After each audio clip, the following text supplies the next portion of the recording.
My name is Carl, 34 years old, and I've built my life around family despite the complications. As a successful software developer, funding our annual Christmas gatherings became my tradition, my way of showing love when words failed. This year, I'd reserved a $15,000 luxury cabin in Park City, planning every detail to perfection. Then came that unexpected call from Dad. "You're not invited to Christmas this year," he snapped coldly. "Fine," I replied while quietly transferring the funds back into my account. Before continuing with my story, drop a comment telling me where you're watching from and hit that subscribe button if family drama hits close to home. Trust me, you'll want to see how this unfolds. I grew up in a modest neighborhood in Denver, where keeping up appearances mattered more than actual happiness. Our two-story house on Maple Street looked perfect from the outside. But inside, tension constantly simmered beneath the surface. My father, George, worked as a bank manager, a position that gave him just enough authority to fuel his controlling nature at home. Every decision, from what car we drove to what college I would attend, required his approval. He ruled our household with criticism disguised as guidance, believing that pointing out flaws was the best motivation. My mother, Linda, played the eternal peacekeeper. Whenever Dad's criticism became too harsh, she would swoop in with a gentle, "George, please," or distract him with questions about work. She mastered the art of diffusing situations before they exploded, but never actually addressed the underlying issues. Over decades of marriage, her once vibrant personality faded into the background of our family portrait. Then there's my older sister, Rebecca, always the golden child. 3 years my senior, she excelled at everything naturally. Straight A student, captain of the debate team, and eventually a successful attorney. Rebecca received praise that I only heard in my dreams. "Why can't you be more like your sister?" became the soundtrack of my childhood. Dad never missed an opportunity to compare us, always finding me lacking. My younger brother, Jason, took a different path altogether, 5 years younger than me. He rejected Dad's expectations entirely. He dropped out of college to pursue music, bouncing between bands and bartending jobs. While I admired his courage to follow his passion, his financial instability became another point of contention in our family. Dad called him the disappointment, but at least Jason had the freedom of lowered expectations. As for me, I carved my own path through quiet determination. When Dad refused to help with college tuition unless I studied business like him, I earned scholarships and worked night shifts at a local diner. I chose computer science, fascinated by the logical world of coding, where problems had clear solutions, unlike family dynamics. After graduation, I climbed the corporate ladder methodically, eventually landing a senior developer position at a financial software company that doubled my salary overnight. Success came as a surprise to everyone except me. I had always known I could achieve it, but my family had become so accustomed to seeing me as the middle child, the average one, that my accomplishments seemed to confuse them. Dad would introduce me as Carl. He works with computers, reducing years of hard work to a vague description. 5 years ago, when I received a substantial year-end bonus, I decided to use it to organize our first family Christmas vacation. Initially, it was an impulsive decision, a way to finally contribute something meaningful that Dad couldn't diminish. I rented a cabin in Aspen, coordinated everyone's schedules, and even arranged for Mom's favorite holiday dishes to be catered. To my surprise, everyone came. And for 3 days, we functioned almost like the family I had always wished we were. That first Christmas trip established a tradition.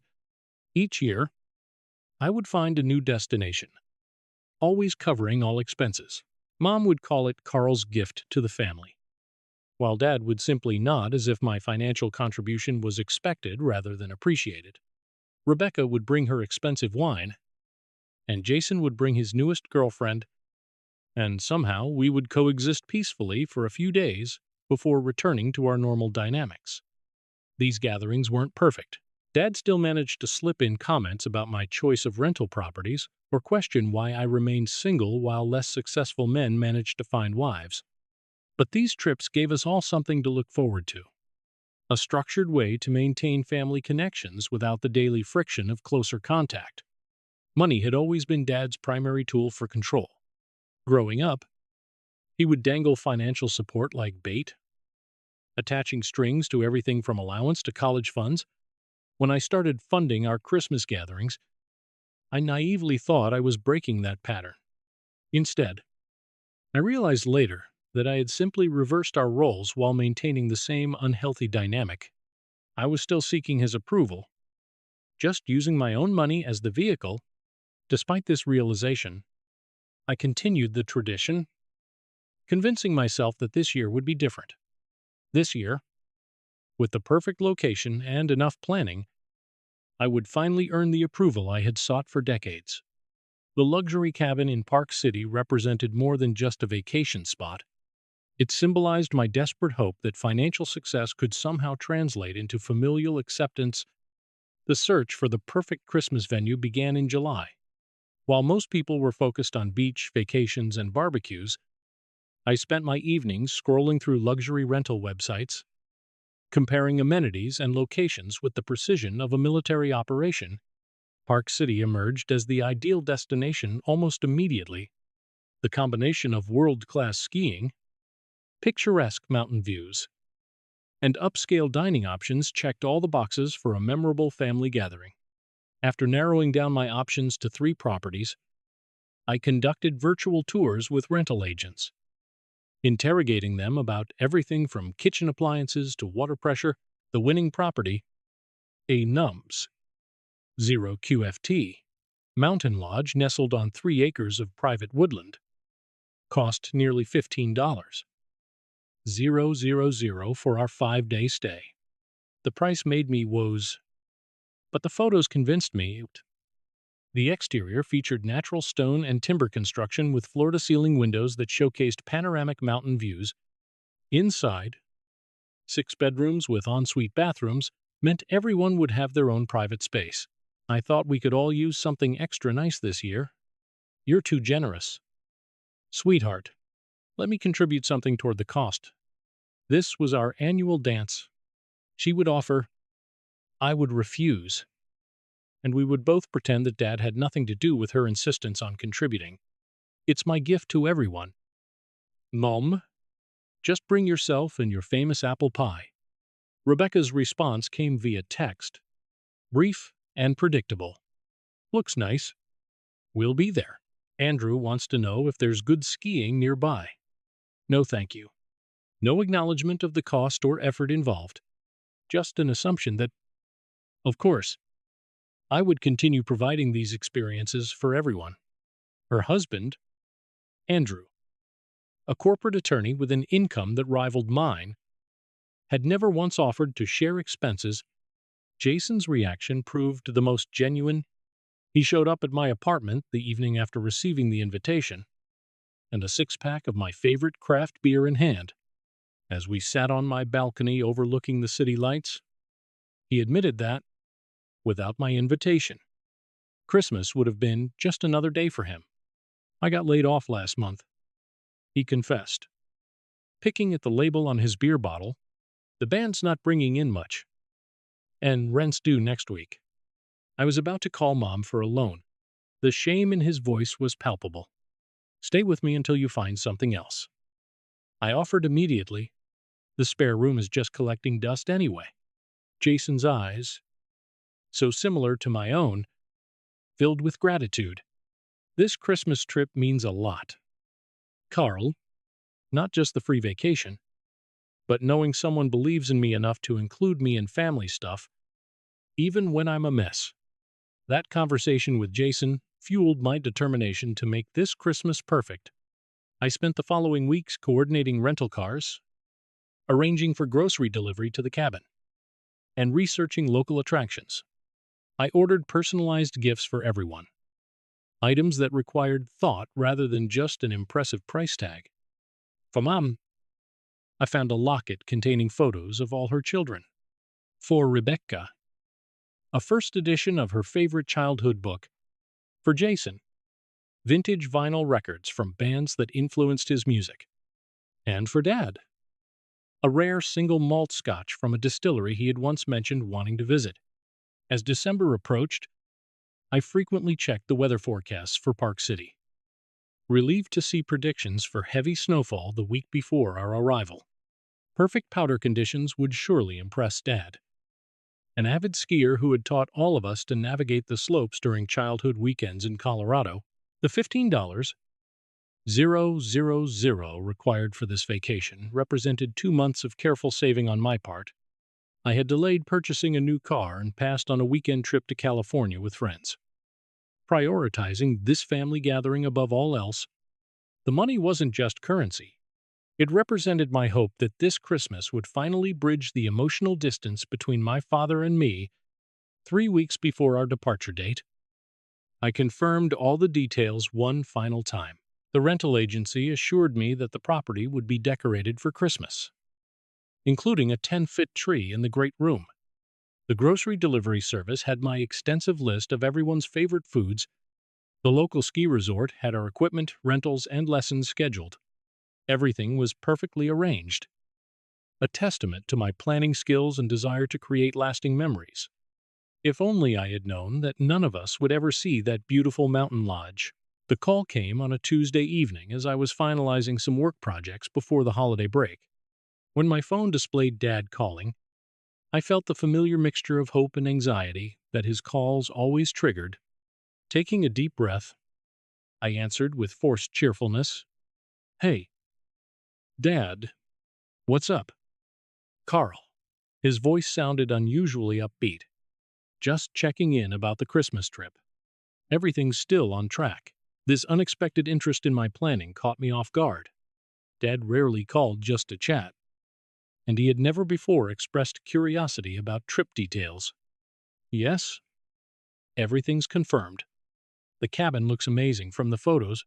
You and Mom will have the master suite on the main floor, so no stairs to worry about."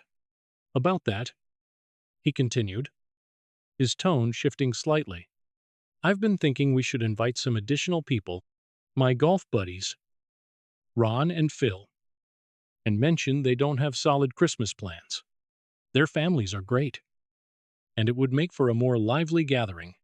I hesitated, calculating quickly. "Dad, the cabin has 6 bedrooms. We're already using 5 with our family. There wouldn't be room for additional families. Surely there's some way to make it work. The boys could bunk together like when they were kids. Or you could look for a bigger place." The implication that I should either compromise our comfort or spend even more money just to accommodate his friends sparked frustration. But I kept my voice even. "The reservation is already confirmed. I carefully selected this property based on our family's needs. Maybe next year we could plan for a larger group if that's something everyone wants." Silence stretched across the line for several seconds before Dad spoke again, his voice now carrying that cold edge I knew too well. "Actually, Carl, I've been meaning to talk to you about something else. Your mother and I discussed it, and we think it might be better if you sit this Christmas out." The words hit me like a physical blow. "What, you've been rather negative lately, always bringing up problems from the past, making everyone uncomfortable. Christmas should be a happy time. And, frankly, you tend to bring down the atmosphere." My mind raced to understand what he was referring to. During our last family dinner 2 months ago, I had gently suggested that Rebecca might consider Jason's feelings before criticizing his career choices. That brief comment had resulted in Dad lecturing me about stirring up trouble. Was that what he meant by being negative, Dad? "I don't understand. I'm the one who organized this entire trip. I paid for the cabin." His laugh carried a dismissive quality that made my stomach clench. "Well, about that, I've already told everyone that I arranged this special Christmas for the family. It would be awkward to change the story now." The revelation struck me speechless. He had taken credit for my planning, my expense, my gift to the family, and now he was uninviting me from the very event I had created. Finding my voice, I said, "You told everyone that you paid for the Park City trip. Don't make such a big deal about money. Carl, you've always been obsessed with who pays for what. Success has made you arrogant. The cabin rental is just luck anyway. Right place, right time with that tech job of yours. Anyone could do what you do with the right connections." Each word drove the knife deeper. After years of hard work, countless late nights, and sacrificed weekends, my father had reduced my career success to luck and connections I never had. The familiar pattern clicked into place. No matter what I achieved, it would never be enough to earn his respect. I worked extremely hard for everything I have. I said quietly. Nothing was handed to me. There you go again. So sensitive about everything. This is exactly why we think it's better if you skip this year. Rebecca and Jason don't make everything about themselves. The irony of this statement might have made me laugh under different circumstances. Rebecca had never paid for a single family gathering but always dictated activities. Jason, while lovable, frequently centered conversations around his financial struggles, yet I was supposedly the selfish one for occasionally mentioning my accomplishments. "What about Mom? Does she agree with uninviting me from Christmas?" I asked, already suspecting the answer. Dad cleared his throat. "Your mother understands that sometimes difficult decisions need to be made for the good of the group. She trusts my judgment." Translation: he had presented the decision as final, and Mom had acquiesced rather than challenge him. Her peacekeeping instincts would have kicked in, convincing herself this arrangement was temporary. Just this once. "And what about the cabin itself? The reservation is in my name. The payment came from my account. Well, you can handle those details. Can't you? Just change the reservation to my name. I'll meet everyone there." The audacity of this request momentarily stunned me. He expected me to facilitate my own exclusion, to transfer ownership of a $15,000 reservation without complaint. In that moment, I saw with perfect clarity how he had always operated, assuming compliance because, historically, that's what he received. "You're not invited to Christmas this year," he repeated with finality. "I need to know you'll cooperate with changing the reservation details." Something broke inside me then. Not in a destructive way, but like a fever breaking. The desperation for his approval that had driven me for decades suddenly evaporated, replaced by a calm certainty. "Fine," I replied, my voice steady despite the emotion churning beneath. "Good. I knew you'd be reasonable eventually. Have the rental agency call me tomorrow." "Goodbye, Dad," I said, ending the call before he could respond. Sitting in the sudden silence of my apartment, I opened my laptop and navigated to my online banking portal. With a few clicks, I transferred the $15,000 from my vacation fund back into my primary checking account. Next, I visited the rental agency's website and canceled the reservation, accepting the partial refund rather than requesting any changes. I sent a brief professional email declining their offer to rebook for different dates. The entire process took less than 10 minutes, efficient and irrevocable. Only after completing these transactions did I allow myself to feel the full weight of what had just occurred. My father had not only rejected me from a family gathering, but had attempted to appropriate my generosity as his own. The pattern wasn't new, but my response to it was about to change dramatically. The hours following that phone call passed in a surreal blur. I sat motionless at my kitchen counter, watching the sky darken outside my window while my mind replayed decades of similar interactions with my father. The pattern was clear. My achievements minimized, my contributions expected but unacknowledged, my presence tolerated rather than welcomed. How had I not seen it so clearly before? My phone buzzed repeatedly throughout the evening. First came Mom's text. Your father mentioned you might not join us for Christmas. Call me when you can. Sweetheart. Her deliberate vagueness suggested she knew exactly what had happened, but preferred to pretend it was all a misunderstanding. I couldn't bring myself to respond. Rebecca's message arrived next, her attorney's precision evident in every carefully chosen word. Dad told us about your decision to skip the family Christmas. While we respect your choice, the timing is incredibly inconsiderate. Some of us have already requested vacation days. No mention of the cabin, the cost, or Dad's lie about who had arranged everything. Just an assumption that I was being difficult. Around midnight, my phone rang. Jason's name flashed on the screen, and I almost declined the call before deciding he deserved at least an explanation. What the hell? Carl. His voice sounded strained. Dad's saying the Park City trip might fall through because you're backing out. What's going on? I took a deep breath. Dad called earlier and told me I'm not invited to Christmas this year.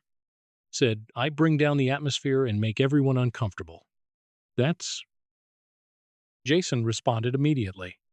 Mom was just telling me last week how excited she was that you found such an amazing place for all of us. There's more. I continued. Dad's been telling everyone that he arranged and paid for the entire trip. Taking full credit. Silence stretched across the line before Jason whispered, What an asshole. I canceled the reservation. I admitted, transferred the money back into my account. Wait. Seriously, the whole thing is off. Panic edged into his voice. Carl, I can't afford Christmas anywhere else. I was counting on this. Guilt squeezed my chest. I know, and I'm sorry, but I couldn't just hand over a $15,000 vacation to someone who explicitly uninvited me from it. So you punish all of us because Dad's a jerk. That's real mature. The hurt in his voice was palpable. That's not what I'm doing. I insisted, though his words stung precisely because they contained a kernel of truth. Was I using money as power? Just like Dad always had. Sounds exactly like what you're doing. Jason snapped before hanging up. Sleep evaded me that night. I paced my apartment, alternating between righteous anger and crushing guilt. Had I overreacted? Should I have simply accepted the exclusion, transferred the reservation, and spent Christmas alone while my family enjoyed the luxury I had provided the people-pleaser in me? Carefully cultivated through years of trying to earn approval, argued yes. But another voice, quiet, yet insistent, suggested this moment represented a crucial crossroads. I could continue the cycle, absorbing mistreatment to maintain peace. Or I could establish boundaries that protected my self-respect. The second option felt terrifying, precisely because it was so unfamiliar. As dawn broke over the city, casting long shadows across my living room, clarity finally emerged through the emotional fog. I would not rescind my cancellation. I would not fund a gathering from which I was explicitly excluded, but neither would I leave my family without options for Christmas. With renewed purpose, I opened my laptop and began researching alternatives. The first search revealed local volunteer opportunities at homeless shelters and community centers. The prospect of spending Christmas helping others rather than seeking approval from my father carried an unexpected appeal. Further searching yielded information about last-minute vacation rentals still available within driving distance of Denver.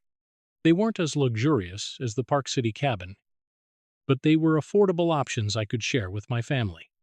They could choose to book one themselves, demonstrating whether the gathering was truly about being together or simply about enjoying luxury at my expense. By morning, I had compiled all this information into an email draft. Before sending it, I made one final decision that felt both terrifying and liberating. I would spend Christmas volunteering regardless of what my family chose to do. For once, my plans would not revolve around their approval or participation. With trembling fingers, I pressed send, launching my Declaration of Independence into the digital void. The response would surely be swift and emotional. But, for the first time in my adult life, I felt prepared to weather the storm without compromising my newly discovered boundaries. The email I composed that morning represented the most honest communication I'd ever shared with my family. After explaining that I had canceled the Park City reservation following Dad's call, I outlined the available alternatives without offering to finance any of them. I concluded with a simple statement: I'll be volunteering at Riverside Community Shelter on Christmas Day. You're all welcome to join me if you'd like to start a new tradition based on giving rather than receiving. I had barely finished my morning coffee when my phone rang. Mom's name appeared on the screen, and I answered with a deep breath, bracing myself. "Carl, sweetheart." Her voice wavered between concern and panic. "There must be some misunderstanding. Your father would never uninvite you from Christmas." "He did." "Mom," his exact words were, "you're not invited to Christmas this year." Then he asked me to transfer the reservation to his name so everyone else could still enjoy it. He was probably just having a bad day. She offered, falling into her familiar role as peacekeeper. "You know how he gets when his back is bothering him? If you call him now, I'm sure you two can work this out. This isn't about one bad day. It's about a pattern that's existed my entire life. Nothing I do is ever good enough. But everything I provide is expected without appreciation." "That's not true," she protested weakly. "Your father is very proud of you. He just doesn't know how to show it." "Mom, he literally took credit for arranging and paying for the entire Park City trip. He lied to all of you." Her silence confirmed what I suspected she had known all along. He was just trying to surprise everyone. She finally said, "Men have their pride. Carl, you know that my pride matters. Too, my contributions matter. And my presence at family gatherings shouldn't be conditional based on Dad's mood or whether I've recently challenged him. Please reconsider." She pleaded. "Rebecca's children have been talking about this trip for weeks. Jason needs this family time. Can't you just apologize to your father and rebook everything? The guilt trip was so familiar. I could have recited it along with her. Everyone else's needs and feelings mattered more than mine. Peace at any price was the family motto, and I was expected to pay that price repeatedly. I'm not apologizing for something I didn't do wrong," I stated firmly, "and I'm not rebooking a $15,000 vacation for people who don't appreciate it or want me there. We do want you there. Your father was just Mom." I interrupted gently. "I need to go. I have meetings all morning. I love you, but my decision is final." After ending the call, I silenced my phone and focused on work. Grateful for the distraction, when I checked my messages that evening, I found a voicemail from Dad that confirmed I'd made the right choice. "Carl, your mother is extremely upset about this childish stunt you're pulling. Canceling a family vacation out of spite shows exactly the kind of negativity I was talking about. I expected better from a son of mine. Call me when you're ready to act like an adult." No apology. No acknowledgement of his lie. Just more criticism and an expectation that I would eventually cave to his demands. The familiar anger rose within me.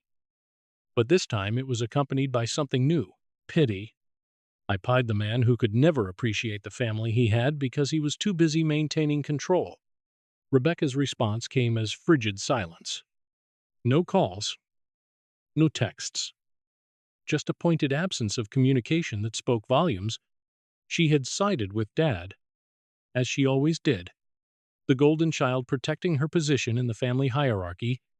Jason, however, surprised me.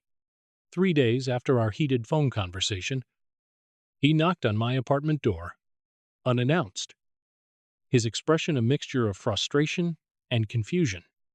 "We need to talk," he announced, rushing past me into the living room. "What exactly happened with Dad? I'm getting different stories from everyone." I recounted the phone call verbatim, including Dad's claim that he had arranged the entire trip and his request that I transfer the reservation to his name after uninviting me. Jason paced the room as he listened, running his hand through his hair in the nervous gesture we'd both inherited from Mom. When I finished, he collapsed onto my sofa with a heavy sigh. That tracks with the dad I know, he admitted. But did you have to cancel everything? Mom's devastated? And the kids were really looking forward to it. I understand that, I replied, sitting across from him. But think about what Dad was really asking. He wanted me to pay $15,000 for a vacation. I wasn't allowed to attend while he took full credit for my generosity. Would you have agreed to that? Jason winced. When you put it that way. No, but it still feels like everyone else is collateral damage in this fight between you and Dad. That's exactly how he wants it to feel. I explained. He's counting on family pressure to make me give in. If I rebook everything now, what message does that send? That he can treat me however he wants because I'll always back down. So, this is about pride. It's about self-respect. I corrected, about setting boundaries that protect my mental health. I've spent my entire adult life trying to buy Dad's approval through generous gifts and family trips. It hasn't worked. It will never work. And continuing to try is just self-destructive at this point.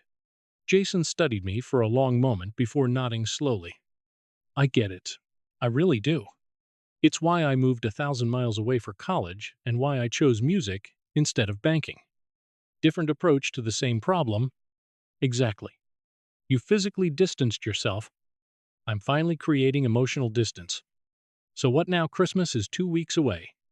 Mom keeps calling me, crying about how the family is falling apart. The family was never really together. I pointed out, we just pretended during those trips and holiday gatherings. Dad controlled everything. Mom smoothed things over. Rebecca played the perfect daughter. You rebelled, and I tried to buy approval. That's not healthy family dynamics. Jason's expression shifted from frustration to understanding. And you're really going to volunteer at a shelter on Christmas? Yes. I need to break the pattern completely.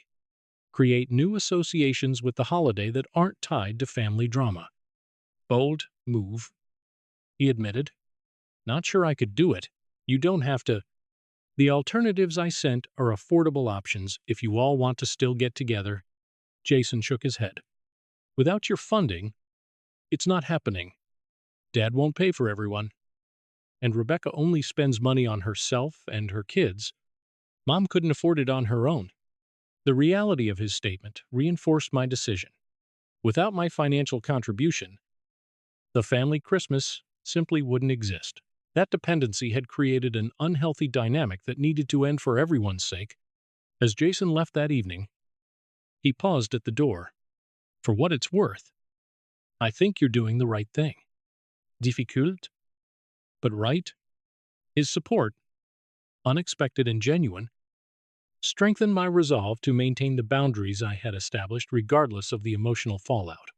The weight that had pressed on my chest for days began to lift, replaced by a tentative sense of freedom. For the first time in my adult life, I was prioritizing my own well-being over family expectations.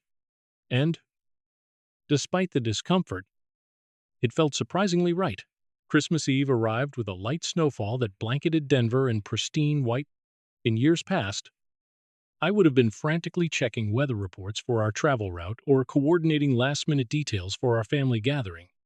Instead, I found myself driving through quiet streets toward Riverside Community Shelter.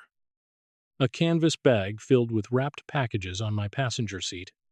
The shelter occupied a renovated warehouse in an industrial district, its brick exterior brightened by holiday decorations and a hand-painted sign welcoming all. Inside, volunteers bustled about setting up tables and arranging food for the Christmas Eve dinner that would serve over 200 people experiencing homelessness. First-time volunteer asked a tall, gray-haired man who introduced himself as Thomas. The volunteer coordinator, his warm smile and firm handshake immediately put me at ease. Is it that obvious? I replied with a self-conscious laugh. Most of our regulars know exactly where the aprons are kept, he explained, guiding me toward a storage closet. But we're always grateful for new faces. especially during the holidays. What brought you to us? The question was simple enough, but I hesitated, unsure how to explain my family situation without sounding bitter. Change of plans. I finally offered. Thought I'd try something different this year. Thomas nodded, his eyes reflecting understanding beyond my vague explanation. Well, you've come to the right place for different. No 2 days are ever the same here. He assigned me to meal service, working alongside a diverse group of volunteers ranging from college students to retirees. As we prepared to open the doors, Thomas gathered everyone for a brief orientation.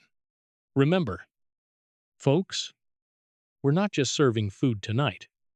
We're serving dignity, respect, and community. Every person who walks through that door has a story as complex and valuable as your own. Listen if they want to share, give space if they don't, but always treat them as the fellow humans they are. His words struck a chord deep within me. How long had it been since I felt truly seen and respected within my own family? The irony wasn't lost on me that I might find more authentic connection among strangers at a homeless shelter than at the luxury cabin I had reserved for my relatives. The evening progressed in a blur of activity. I served mashed potatoes and gravy, refilled water glasses, and cleared plates. Between tasks, I found myself engaged in conversations that ranged from lighthearted to profound. An elderly woman named Martha shared stories of her career as a schoolteacher before medical bills claimed her savings and eventually her home. A young man called Darius explained his passion for poetry, reciting verses he had composed while staying at the shelter. "You're pretty good at this for a first-timer," observed a volunteer named Sarah as we restocked napkins. "Most newbies are overwhelmed by the end of the first hour. I think I needed this more than I realized," I admitted. Focusing on others' needs puts my own problems in perspective. As the dinner service wound down, Thomas approached me with 2 cups of coffee. "Break time," he announced, gesturing toward a quiet corner. "You've been working non-stop for 4 hours." We sat on folding chairs, watching the shelter residents enjoying their meals and the live music provided by a local church group. The atmosphere carried a warmth that transcended the institutional setting, creating a genuine sense of community among people united only by circumstance and humanity. "So," Thomas began, "ready to share what really brought you here on Christmas Eve, when most people are gathered around their own dinner tables." Something about his gentle directness broke through my reticence. I found myself recounting the entire situation: the Park City cabin, Dad's phone call, the cancellation, and my family's reactions. Thomas listened without interruption, his expression thoughtful. "Family dynamics are complicated beasts," he observed when I finished. "I spent 20 years trying to please a father who viewed vulnerability as weakness and generosity as obligation. It took a heart attack at 52 to wake me up to the fact that I was living his version of my life instead of my own." "How did you break the cycle?" I asked, desperate for insight from someone who had navigated similar terrain. "Started saying no to things that damaged my soul, even when saying yes would have been easier. Set boundaries, and held them even when people pushed back. Most importantly, built connections with people who appreciated me for myself, not for what I could provide them." He gestured around the shelter. "Found my real family here, among people who have nothing material to give but offer authentic connection freely.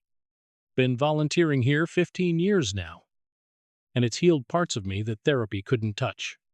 As our conversation continued, Thomas invited me to join his actual family for Christmas Day lunch. Nothing fancy, just good food and better company.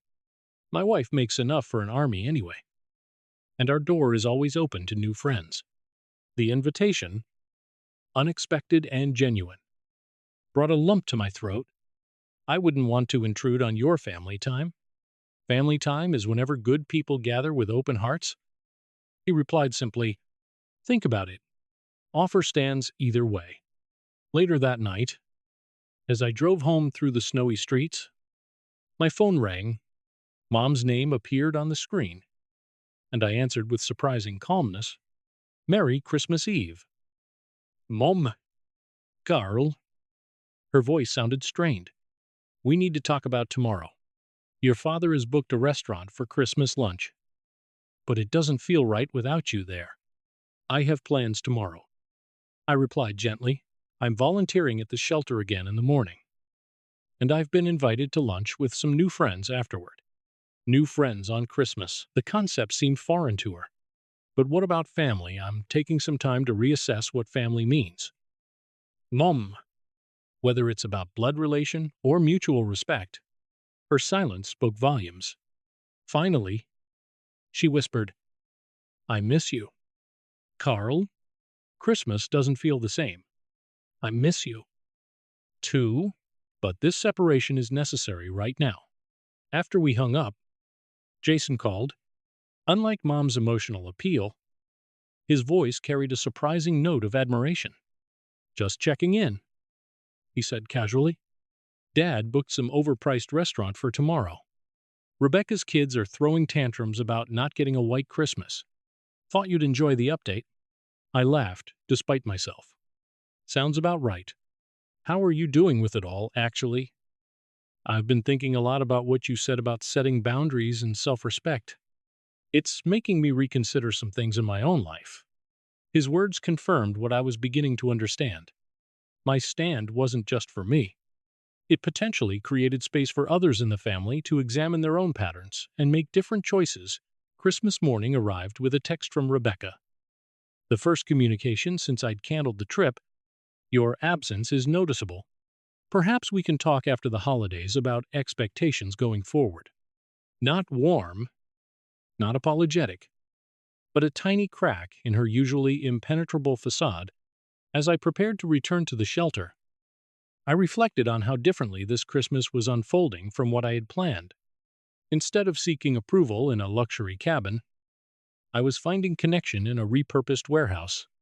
Instead of walking on eggshells around my father, I was establishing healthy boundaries.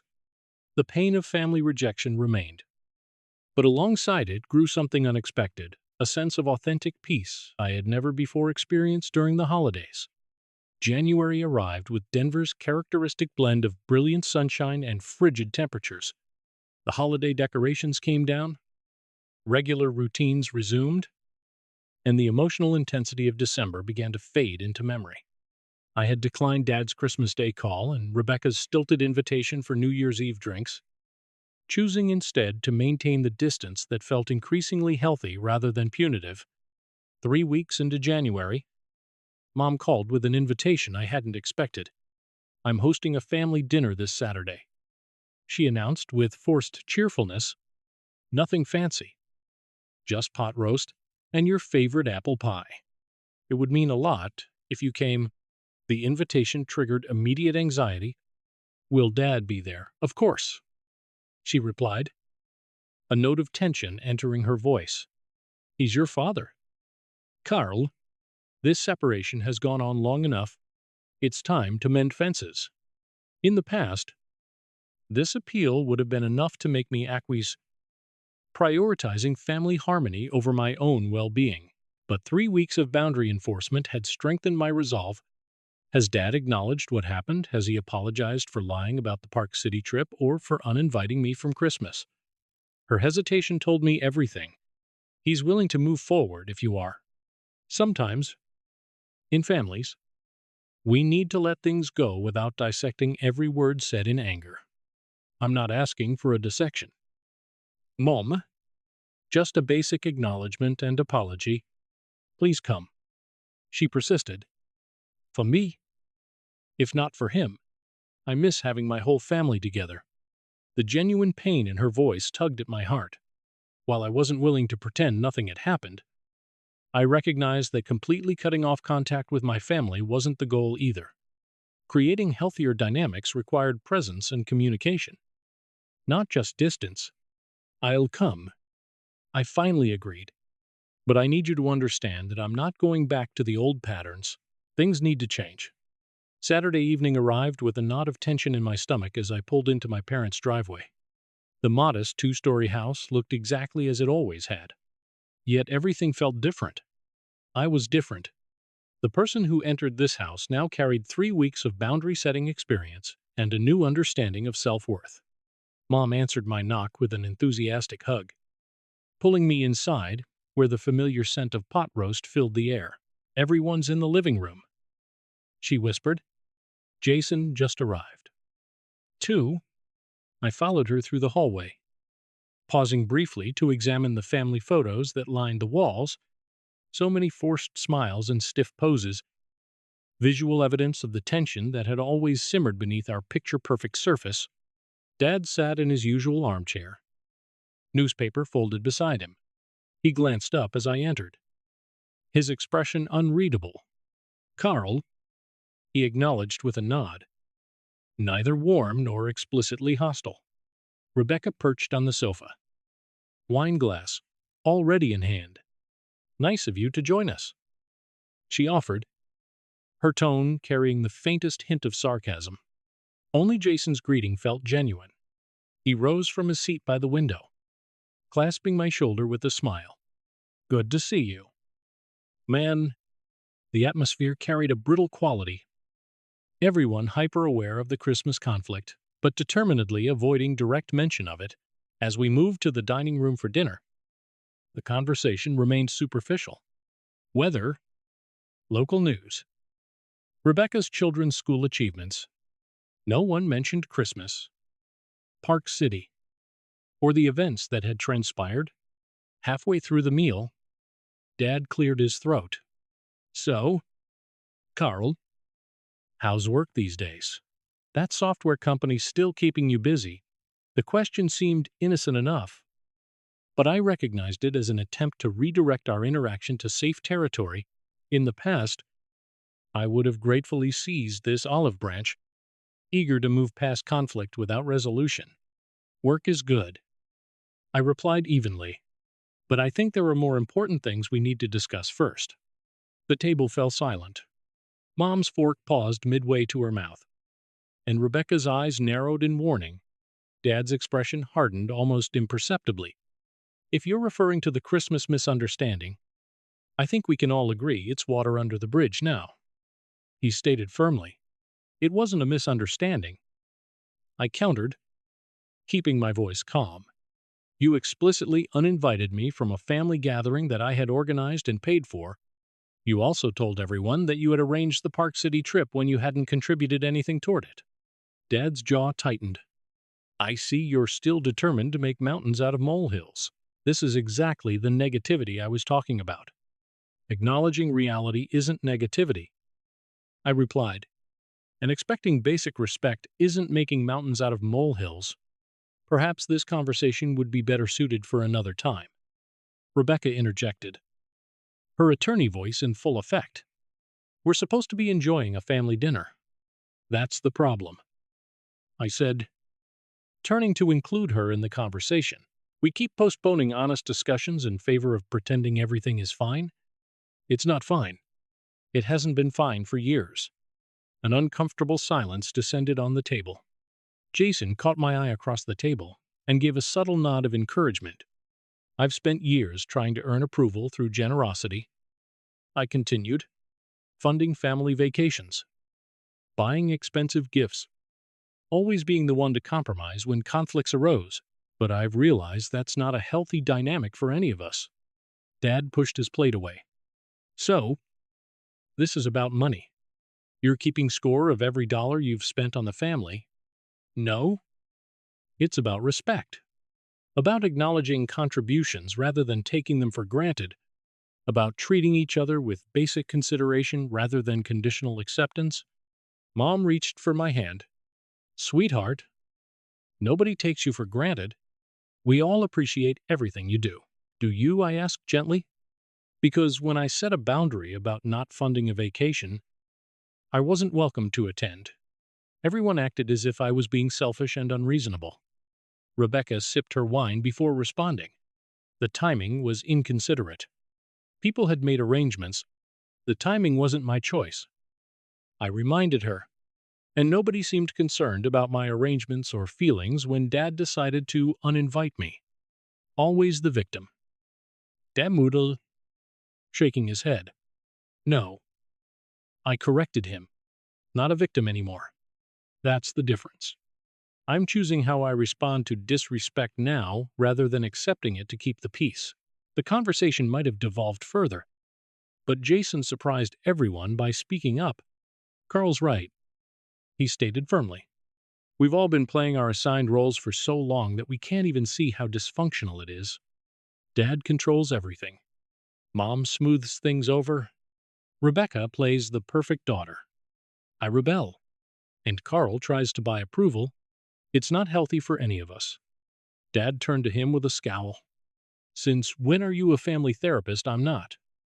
Jason shrugged. But I've been thinking a lot since Christmas about why our family only functions when everyone stays in their lane, why we can't just be authentic with each other without all the manipulation and power plays. Rebecca set down her glass with more force than necessary. That's an extreme characterization. Is it? I asked. Then why was everyone so quick to believe Dad had funded the Park City trip when he's never paid for a family vacation in his life? Why did no one question that narrative? The direct question landed like a stone in still water, sending ripples of discomfort around the table. Mom studied her plate. Dad shifted in his chair. And even Rebecca looked momentarily discomforted. Because it was easier, Mom finally admitted, her voice barely above a whisper. Easier than acknowledging the patterns we've created. Her honesty, unexpected and vulnerable, created an opening for genuine conversation. For the next hour, we talked more openly than we had in years. No one stormed out. Though, Dad grew increasingly quiet as the discussion progressed. By the time Mom served apple pie, something had shifted in the family dynamic. Nothing was resolved completely.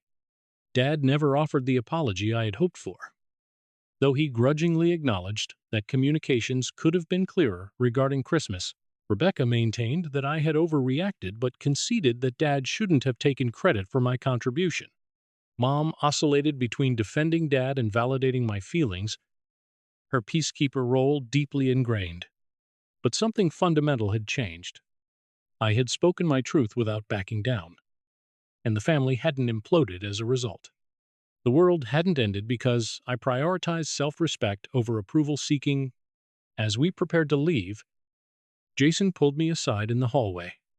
That took guts, he said admiringly. Standing your ground with Dad isn't easy. It gets easier with practice. I replied, How are you doing? You were pretty upset about Christmas. He smiled ruefully. Actually, I've been thinking about what you said about boundaries. I've decided to stop asking Mom and Dad for financial help.